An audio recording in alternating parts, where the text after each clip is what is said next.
Hello and welcome to this very special edition of Betfred's Football Show. We're here at one of the most iconic sporting venues in the world. It's the Crucible of Dreams here in Sheffield. But for this week's football show, we're going to talk about the Theatre of Dreams with two snooker players. First of all, let's hear from John Virgo, who was born just a stone throw away from Old Trafford. John, let's start by talking about the Crucible of Dreams first of all. Why is this place so special? I think the main thing is, I like to think of snooker with the hush and the quiet from the crowd as theatre. So the Crucible was the first theatre really that we ever played in. And I think the acoustics and everything else that goes with it, no racketing, put up seating, it's all there. And I think it's theatre and it just blends in beautiful with the Crucible. And after the year we've had, it's great to have the crowds. I mean, it was great to hear them shouting for Ronnie and for Judd and the other players, isn't it? Well, it's an amazing thing, and I suppose everybody will realise this. You don't know what you've got till it's gone, really, and it's an old saying. But how much we've missed it, you can't believe. And even coming to the venue and seeing the other commentators, you know, we're having a game of golf, and it's just things that you took for granted. How many things do we take for granted in our lives, and then when it's not there, after a while you just appreciate how lucky you were. And the crowd has just made it. I watched it last year, I couldn't get over. It was just empty, you know, like the tournaments, the Masters, which Betfred sponsored, you know, great tournament, great for Yambing Town. But it just lacked that bit of atmosphere, and to have it back here in the Crucible, the theatre atmosphere, fantastic. And as well, fingers crossed, we're going to get that capacity crowd for the final. Yeah. Then if that happens, then music venues open, cinemas open, theatres open. Well, snooker's been finding a way back to normal. Well, absolutely, and isn't that great for the game that we was used as this pilot scheme? And from what I'm hearing, people come in, they get tested. We get tested every 7 days. We got tested the first few days, and then every 7 days. Not heard of anyone testing positive, so fingers crossed that is the case. And as you say, it will open the doors for everything else. And as I say, a great compliment to the game, and puts us right up there, and a nice pilot, and get this country moving again, which would be fantastic. You've played here. You've commentated here for a number of years. How high is the standard this year? I mean, as we record this, there's been 90 centuries. Frightening. That's all I'll say, Mark. It's frightening. The tables, I mean, I don't know. I've got friends in my ring who say, oh, the pockets are too easy, you know, and this, that and the other. But I say, well, look, I talked to Jimmy, I talked to Ronnie. They don't say they're that easy. But the breaks are just flying in. I mean, the standard is fantastic. And how good the standard is, everybody seems to be resorting to the Mark Williams flop, as I'm calling it. We've heard of the Fosbury flop at high jumping. This is the Mark Williams one. Because everybody's frightened if they play the orthodox break that someone's going to knock in a long red and clear the table. It's just crazy. And we've had some hell of a matches, haven't we? I mean, I think of Ronnie O'Sullivan versus Anthony McGill, Stuart Bingham versus Anthony McGill, Judd Trump nearly coming back against Sean Murphy. There's been some great matches. Yeah, you get that. If you sort of liken it to cricket, I love test matches. And people say, how can you watch a game that's going to last 5 days? But to me, all the things that happen on the way, and then you build up to that climax. Once again, I'll go back to theatre. So you've got the first half, the second half, and then that climax. We had it with Ronnie. What an evening's entertainment that was. Absolutely fantastic. And then Stuart, when he cleared up against Anthony, you've got a feel for Anthony McGill, haven't you? A roll of the ball last year, he'd have been in the final, and then to lose the way he did. Don't get me wrong, I mean, Anthony was the first person to congratulate Stuart, but Stuart made a fantastic break, you know. So, it's just been tremendous. And as I say, the help by the crowd. I don't think that those matches would have stuck in the memory as much if we didn't have a crowd. Although, having said that, last year's semi-finals were the best I've ever seen, you know. Ronnie coming back from 3 frames down against Mark Selby. Anthony McGill, as I say, rolled of the ball, otherwise he could have been in the final instead of Kyron. And yeah, it's just storylines everywhere. And obviously the technique and the skill of these guys are incredible. But what is it? It's something about the mind as well, snooker, Well, isn't it? I think nowadays, because the standard is so high, and one lapse of concentration can cost you a frame. You need to be on it all the time. You need to be focused, you need to be fully concentrated. And it's not easy, particularly on the two-table situation. I always tell the story when I first played here, and I was reaching over the table. I think I played John Spencer, who won it that year. He beat me in the first round. And I pulled the cue back, and just about to hit the ball, there's a big roar from the other side of the wall. I swear my heart stopped, you know, because you're not expecting it.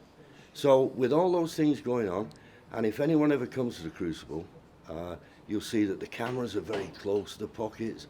Sometimes you'll see a player can't walk round the table because he's got to wait for the cameraman to go out. So there's all these distractions, and it's a tremendous game of concentration and just focusing on that table and what you're about to do. Let's talk about another love of yours, Manchester United. Yeah. Can you remember your first game? 1954. We played Luton Town, we beat them 3-2. And when people say, how good a Manchester United supporter I go, Wood, Folkesburn, Coleman, Jones, Edwards, Berry, Whelan, Taylor, Violet, Begg. Bobby Charlton was in the reserves them days. And how good was the team then? Well, I mean, as a kid, you know, I mean, just to see him play, you know, and I always remember Duncan Edwards. He had legs like tree trunks, you know. But of course, 4 years after going to my first game, February, the Munich air disaster, and Salford was just, it just brought it to a halt. There was a cloud hung over Salford for not days, not weeks, years. It really was. And the rebuilding, and every time we're rebuilding, you're thinking of all the players that you've lost.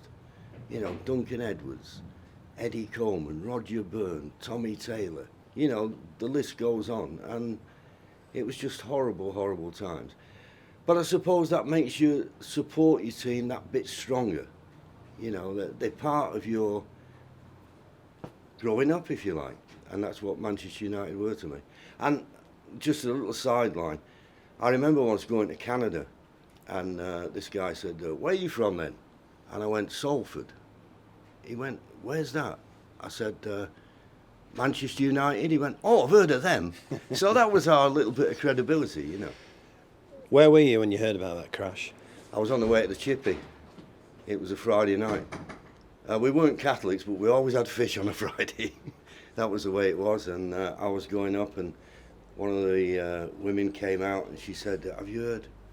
They've crashed and all the team's been killed. Well, you know, it was just, as I say, it was just horrible moments, you know. And what would I have been then? I'd have been 12, you know, for a 12-year-old to hear that. I mean, it was just, yeah, you thought the world had fallen out of you, you know, the bottom had fallen out of your world. But we rose again, and as I say, that's why Manchester United is very, very dear to my heart. A lot of people from your generation, if you don't mind me saying, have said to me that if that team had not had that Munich air crash, they'd have won the European Cup. Oh, I think for certain. I think the best team round at the time were Real Madrid. We drew with them 2 each at Old Trafford. I remember watching on the black and white telly round at my brother's, you know. And yeah, I mean, you could see Di Stefano and Hento and all them great players that they had. But we were just coming up, the Busby Babes, you know, and I'm certain we'd have got the better of them in the end. But it wasn't to be, and we had to wait, what, another 10, 11 years till we won it in '68. Yeah, and did you think of those lads in '68 when you won it? Oh, absolutely, you never forget. And of course, Matt Busby, because the pictures we were seeing of Matt Busby was him laying a German hospital with an oxygen tent, you know, and we thought we was going to lose Matt Busby as well. Oh, I've got to be honest with you, Mark, you're asking me now, even now I'm just filling up a little bit, just going back and remembering those moments, you know. And that's what football is, it's an integral part of the community. You know, whether you be from Liverpool or you be from London, it's just the team, your team that has given you the highs and lows that no other sport can give me. Football, yeah, great game. After that European Cup, there was the FA Cup in '77, wasn't there? Yeah. Against Liverpool, and then some more FA Cups. But then Sir Alex Ferguson came. What Yeah. do you think of him when he joined in 1986? Well, I don't know. The results weren't going that well early on, and you were thinking, well, are they going to get rid of him? Because we'd switched around a few managers, you know, like we did recently when Sir Alex left. But then all of a sudden, and I'll tell you when it struck to me, you got the feeling he was a Man United fan. And you can't ask for any more from that for your manager. I really felt the passion for the club. And then once we won I think it was the European Cup Winners' Cup then, or the Intercities Fairs or European whatever. Cup Winners' Cup, 91. Yeah. European Cup Winners' Cup. After winning the cup, and we struggled to win the cup, but we managed to win it. And it just sort of lifted, we got a trophy. And I hear people saying about trophies, they're so important to a club. That bit of silverware. And once we got that, and you could see that Sir Alex was the man to, and of course we were lucky to have the class of '92, and then the bonus was Eric Cantona coming to the team, and it all just fitted together, and we had great times. And I was in the new camp when we won the treble. I always remember my pal when we were coming out, he said, "It'll never get any better than this." And it was a great moment, Is there direct comparisons between Sir Matt and Sir Alex Ferguson? Well, I was probably too young to realise what Sir Matt Busby did. But I think Sir Matt Busby was, he got in trouble for wanting to play United in the European Cup, so he was a forerunner of bringing in young players and this, that and the other. So I think that was inbred in Manchester United to look for young players. And of course that's what Sir Alex did. The famous line from Alan Hansen, you can't win the Premier League with kids. But we proved that you could, if they're good enough. And that's what we've done at Old Trafford. We've always given the kids a chance, and it's great to see. And what do you think the job of Ole Gunnar Solskjaer, what he's doing at the moment?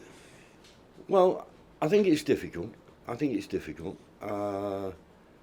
think that every time I've sort of looked round and thought, well, I don't know, he seems to be struggling here, because he hadn't got a great experience of coming in as a manager. And then last year we got that result at Paris Saint-Germain. So you think, okay, he's done a good job there, let's carry on. And then this year when we got beat by Paris Saint-Germain, and every United player will tell you, what Fred was doing on in the second half, nobody knows. He'd got the yellow card, somebody had pointed out to the referee what he did. So first thing he does wrong, if he come out with his shoelaces tied wrong, he's going to give him a second yellow card. So then you think, well, is he up to this management? But the only thing I will say about him, as he seems, and I think Gary Neville was right, and Paul Scholes, I've heard their opinion, I respect them because they're proper United supporters, that he's got to stick with what he thinks is the best team. And it's just recent times that he started playing a more consistent team. But as I say, I think he's learning on the job. We've had some great times this season. I know we're not going to catch Man City, but, tongue-in-cheek, we'll finish above Liverpool. Well, you've mentioned Liverpool. How big is playing Liverpool for a Salford lad? Biggest game for me. I have no problem with Man City. I mean, when we were a kid, we used to go to Moss Side, and at three-quarter time, you could go into Main Road because he'd open the gates for, if people wanted to go out there. So we used to sneak in. So I used to go watch Man City a lot. I was there the night when they beat Liverpool in the League Cup, and Stan Bowles got a hat-trick. So I have no problem with Man City. The main problem with Liverpool is they kept winning the league and we weren't. So that built it up, and then the Liverpool supporters, I know, would have a little dig and all that. So it's been very competitive. I suppose it'd been the same with Man City, but they weren't winning the league, so the competition wasn't there. But Liverpool, yeah, that's our big game of the season. So Sunday afternoon, you don't know what you're working on, but if you are commentating, is it one eye on the snooker and one eye on the football? No, if I'm commentating, it's got to be definitely. It's definitely got to be all snooker. But having said that, yeah, if I'm not working, I'll definitely be watching because it's one of the classic games, you know. And I can't believe what's happened to Liverpool this season. They looked absolutely superb. I know Van Dijk getting injured was a big loss, and the other centre half. But to fall from grace like they have, and you know, the goal scorers, they're still there, aren't they? Mane and Salah, and yet they're just not putting the ball in the back of the net. So yeah, I'm really sorry to see it. Does it not show the great job Sir Alex Ferguson did? Because obviously he won back-to-back Premier League titles. Oh yeah. I mean, I've always said in any sport, you know, you've got to do it consistently, and there's got to be a longevity. And I suppose, just with a footballing head on, I think Klopp has tried to incorporate Henderson, who's a midfield player, playing him in defence, trying to make up for Van Dijk and the other lad who I just named doesn't click to me at the moment. Is it Sanchez or something? Who was the centre half along with Van Dijk? But he was playing midfield players in defence, so and that makes the defence weak for me. And but listen, I mean, he's a great manager, Klopp. I love his man management. I love the way he motivates players, and yeah, as I say, it's an amazing turnaround for Liverpool. But that just shows you that you can't rest on your laurels for 1 minute in top class sport. So would you stick with Ole Gunnar? Give him a chequebook in the summer? I think so. I think we've had one or two bonuses this year. I think the big one is Luke Shaw.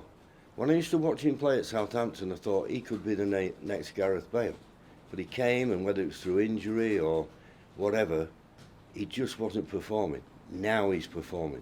So that's done the left side. I think him and Rashford working up the left like Neville and Beckham used to work up the right. So I can see positive signs there. I still think we need someone in like a Fox. I mean, listen, if we had a Van Nistelrooy, but they don't grow on trees, do it? But if we had a player like that, an old-fashioned number 9. Yeah, and then I can see us, you know, because we've got Taylor. A Tommy Taylor, as I say, a Van Nistelrooy. You know, I mean, he was a great goal scorer for us. But somebody in the middle, and Cavani, don't get me wrong, but he's not the future. That's the only thing I'd say. I love him. He looks cool as well, doesn't he, with the old hairband and all that. But he's not the future. We need someone to come in who's going to be part of the next 3 or 4 years when we'll start winning Premier League and European Cups again. I've got 3 questions for you to finish in. So Okay. You've mentioned a couple of them. Might be one. Your favourite ever match? Favourite ever match? It's a funny one, that. My favourite ever match, I mean, obviously, I'll mention the European Cup final when George got through and scored the goal, and Bobby Charlton, once again, my favourite ever player, Bobby. Scored 2 goals, one with his head. You know, he give him the big stage, Bobby Charlton, he could do anything. And the other one was in the second division. We beat Sunderland 2-0 down at half-time. We come back 1-3-2. Not many people remember that one. Well, I think people forget about that. Yeah. Second division campaign. Oh, yeah, with Tommy Dock, yeah. Now, my second question was who your favourite player? We've just said that, Bobby Charlton. So, all day long. how good was he? Unbelievable. And I would give someone a great compliment. I'm very hopeful for the Euros this year, England. I think we've got a tremendous squad. And I think Harry Kane reminds me very much of Bobby Charlton. And I know he's more of a centre forward, but he can come back deep lying. But Bobby Charlton, I mean, look at the goal he scored against Mexico to open our World Cup campaign in '66. Look at his performances in '66. Unbelievable.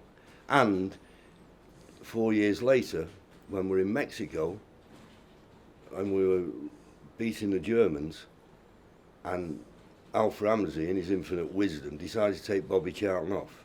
And Franz Beckenbauer said, when he took Bobby Charlton off, we thought we might have a chance. That's how good to me it was, and obviously to Beckenbauer. And the last question, who wins the Betfred World Snooker Championship then? If you'd have asked me, if you'd have asked me at the start, my selection probably isn't in the final. Been very impressed with Mark Selby. Very impressed. But he's got a job on with Stuart, because Stuart Bingham is one of those people. Someone described him once, Stuart. If you cut him in half, he'd like a stick of rock. He'd have snooker written all the way through him. He loves the game, and he's absolutely a fantastic scorer, is Stuart. So he's a danger. I'm just concerned that Selby might have peaked a little bit early. That's the only thing I would say, because the way he's been striking the balls in all the other matches has just been sensational. I mean, to dispose of Mark Williams as he did was something special. So I'll stick with Selby, but Stuart won it, I wouldn't mind. And I think the other semi-final with Kyron Wilson and Sean Murphy is going to be a real scoring fest, because that's the type of game that Sean Murphy plays. It won him the match against Judd Trump. I'll admit that Judd Trump was not his best, but Sean Murphy, when he's in that type of scoring form, is a match for anyone and can beat anybody. So, but I'll stick with Selby. John Virgo talking about his love of Manchester United. But let's hear from another snooker player. Ken Doherty won this famous trophy in 1997, but he's talking about his love of Manchester United. Ken, Manchester United in Europa League action tonight in a semi-final against Roma. What would that mean, another trophy? Yeah, I mean, any trophy, at the moment, I think it would be fantastic. I know they've won the Europa League with Jose when he was there, but I think from Solskjaer's point of view, I think it's very important. They've already secured top four. They've had a decent enough season. They're still a good bit behind Man City, but they've closed the gap. But I think the supporters would love to see them lift the trophy. He's been beaten in quite a number of semi-finals now, and I think it's time that this team, I think, is ready to win a trophy. They've been playing really well in patches this season, but it's going to be a tough test against Roma, who are doing quite well in their own league. And but I hope Manchester United can put a performance in, like the performance they put in against Roma at Old Trafford a few years ago. It was only 7-1 then. Everyone loved Ollie as a player. Yeah. How do you view Ollie as a manager? I love him. I like him a lot, and I know he's had some bad times, but I was so happy that the board stuck with him during the bad times. You can see exactly his philosophy, what he's trying to do. He's almost sort of mirror image what Alex Ferguson has probably taught him as a player, and even now as a manager, because he has a big influence, I'm sure. You can see what he's trying to do, bring the youth in and use a lot of the squad players, just like Manchester United have done so many over the years. So, I do like his philosophy. He still needs 2 or 3 players in that team to really compete with the best in Europe and Manchester City and the best teams in the Premier League. But I think he's going the right direction, so I'm glad they stuck with him.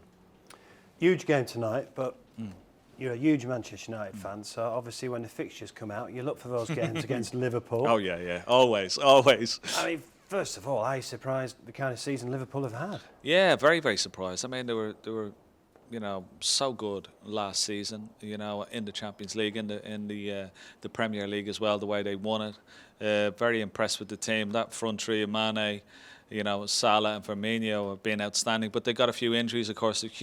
The injury to Virgil van Dijk, which he was the fulcrum of the team in a way, and really steadied the back four, and that's where you really start from and build their success. But very, very surprised, but I'm not too disappointed, to be honest, as a Manchester United fan. But I've had a load of stick, because a lot of my friends are Liverpool fans as well, and I've been getting stick over the last couple of years, so I've had it up to here. So it's about time they got a bit of stick, and I've been giving it out plenty to them, and they deserve it. So looking forward to Sunday. And growing up in Ireland, was that game against Liverpool absolutely huge? Well, it was the first game. The 1977 Cup final against Liverpool. That's when I started following Manchester United, and the reason, like so many Irish, have supported United and Liverpool over the years, because there's always been Irish players playing for Liverpool and Manchester United. We've always had Irish players down through the years. So many great players, and I just started supporting Manchester United because my friends in Renla, and where I'm from in Dublin, supported Manchester United, and then we watched the Cup final, and they beat Liverpool that year 2-1 in the Cup final, and Tommy Docherty was the manager. So since then, that has always been our sort of big rivalry and big sort of derby, as it were, even though they're from different cities. But that's the big fixture that you look for every year. And how do you think it'll go on Sunday? It's going to be a close one. It's always close, but I must say I can't wait for it. I'm really looking forward to it. I'll have one eye on the snooker and one eye on the football. The football might be on in the commentary box, but don't tell anybody. And, but I hope United are going to win. And it's always going to be a cracking game, but I hope United will win. So this is where Ken won the trophy in 1997. And this is the famous Green Bays. And on Monday night, one man will lift the Betfred World Snooker Championship. We'll be back next Thursday. I hope you enjoyed this special edition of Betfred's Football Show.